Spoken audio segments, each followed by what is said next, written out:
Ito, ang latest weather update.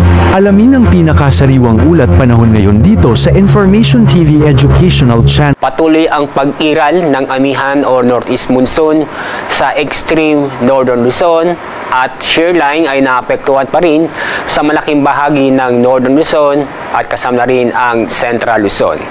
At inyo na mapapansin, wala po tayong binabantayan o namomonitor na low pressure area o bagyo sa loob ng Philippine Area of Responsibility at ganin din sa Dagat Pasipiko. At sa araw na ito, asahan ang maulap na kalangitan na may mga kalat-kalat na pag-ulan at thunderstorm sa Cordillera, Cagayan Valley at sa mga lalawigan ng Aurora at Quezon.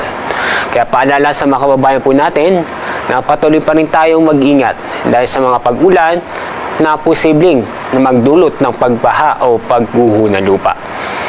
Samantala, ang nalabing bahagi ng Luzon, kasama na rin ang buong Kabisayaan at Mindanao.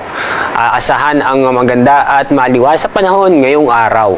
Pero may tsansa pa rin ng mga isolated na pag-ulan o mga biglaang buhos na ulan.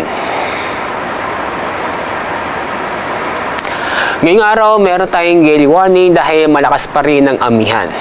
Kaya may inaasahan pa rin tayong matataas na alon sa mga baybaying dagat sa Batanes, Cagayan kasama ang Babuyan Island, Isabela, Ilocos Norte, Aurora, Northern Quezon kasama ang northern at eastern coast ng Polillo Island.